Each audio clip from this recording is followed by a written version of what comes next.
the National Karate Tournament. I gave a demonstration. Uh-huh.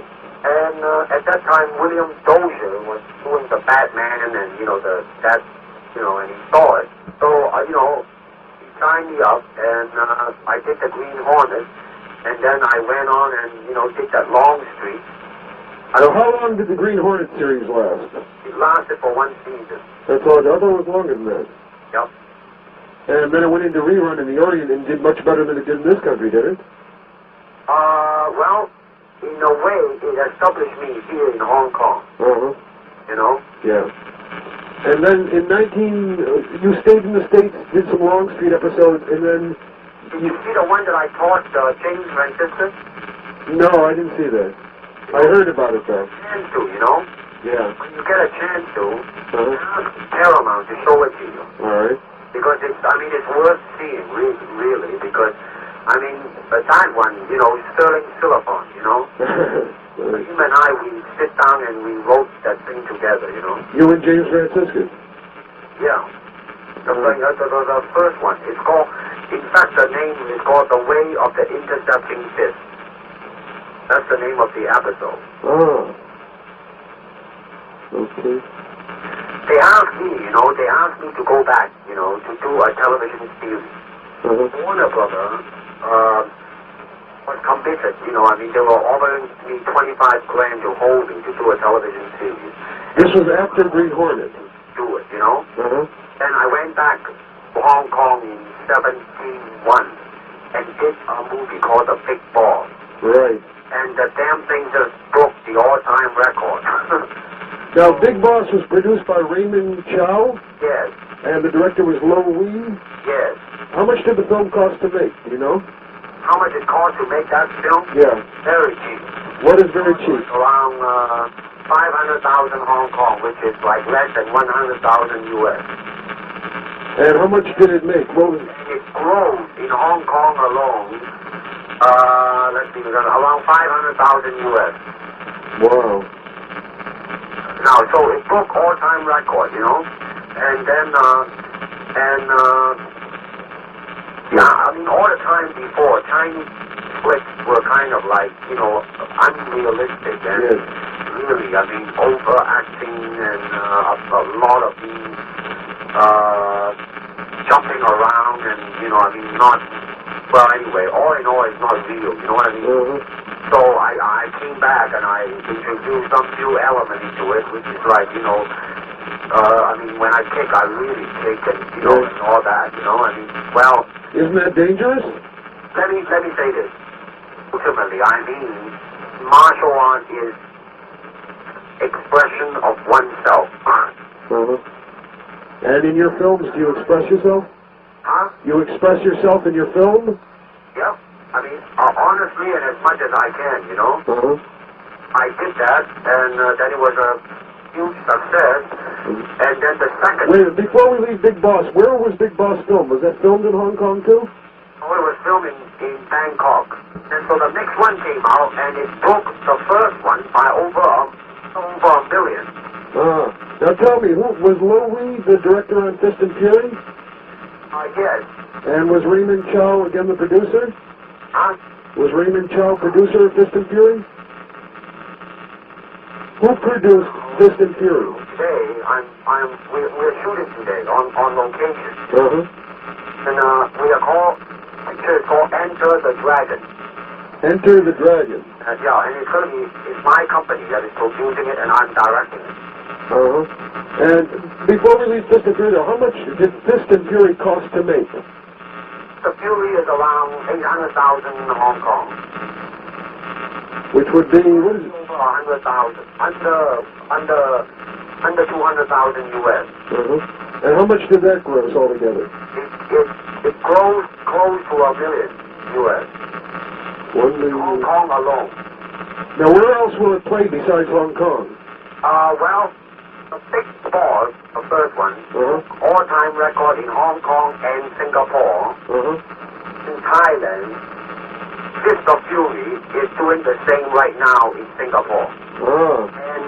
And this one I'm doing now, it's not yet, released, but I have every inch of competence that is going to break the previous three. Now, Enter the Dragon is your new film, and you're producing this yourself. Chuck Norris, you know Chuck Norris? I know the name. Well, he is also in it. Uh-huh. We shot the location in Rome. What is the plot of Enter the Dragon? Well, it's really a simple plot of a country boy, you know, going to a place where he cannot speak the language, but somehow he came out on top. Because he honestly and simply expressed himself by beating the hell out of him. And listen, say, I gotta go now because my lunch break is over. And we have to start shooting. My producer just said that I don't even have time to eat my lunch now. Answer me just a couple quick more. Will your films be dubbed into English? Well, let me say this, that Warner Brother might be co-producing a film with us, and I am planning to do some films strictly in English. And I really have a feeling that it's just a matter of time that it will reach the States. I see. You know, the Italian flicks, you know, like Clint Eastwood type of a thing. And in the article in Black Belt, it said that you had been challenged by a lot of people who wanted to make their reputation by beating Bruce Lee. Is that still true? Oh, yes. Every damn day. In fact, the one who challenged me became a movie actor himself. Who's that?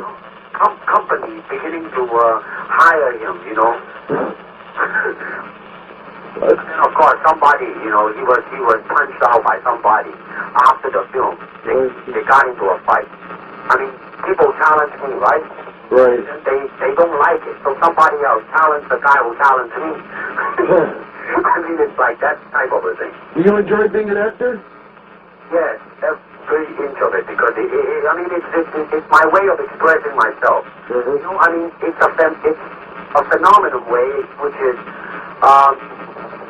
it never happened before. Like whoever, you know, got me to sign a contract with another company, they will be getting, as a middleman, they will get 10 grand US. Can you believe that? I mean, it's getting to be like, I don't even believe it myself. Really? How has your life changed? Have you changed since you've gotten successful? I understand you're a cult figure in Hong Kong. You're very famous there. Well, it's changed in a sense that it's like I am in jail, you know what I mean? Really? Like what? I am like a monkey in the zoo, you know, people looking at me and things like that. And basically, I like simple life and I like to joke a lot and all those things, you know, but I mean, I cannot, you know, speak as freely as I, you know, could before because misinterpretation comes in and, I mean, you know, all kinds of things. But it hasn't changed me, basically, because I know that in my process of being born and going to die, something happened which is breaking some record. I mean, which to me, it doesn't mean anything, you know. I mean, it's just something that happened. I mean, it didn't give me any, you know, that I'm proud or I'm any, you know, better than I ever was. You know, I'm just the same damn old shit. Your lifestyle in Hong Kong, do you have your own home or do you live in an apartment? No, I just bought a beautiful house, I have to say. That changed, you know. How big a house did you buy? Huh? How big is it a big house? Well, let's just say that it's very comfortable. How many rooms? Upstairs there's around 6. And downstairs? There's 3. How much did it cost? Well, let's not quote prices, you know. Okay. One thing, in 1969 you had a highly publicized TV demonstration in Hong Kong. Had you already signed the contract to make the film? It was 1970. Yeah. I did, you know, they dangle in the air 5 1-inch boards, and I side-kicked it and broke 4 of them. Huh? Suspended in the air. Very good. When you return to the United States, will you live in Los Angeles? Or? No, well, yeah, right. You live in... And where did you live in Los Angeles last time you lived here? I beg your pardon? Did you live in Los Angeles last time you lived here? Wait, I couldn't hear you. Did you live in Los Angeles when you lived here before? Yeah, I stayed in Los Angeles since 1965. I see. Who was your agent when you were here? I really didn't have agents, you know, in the sense that most of them is, you know, through my teaching that I got my job.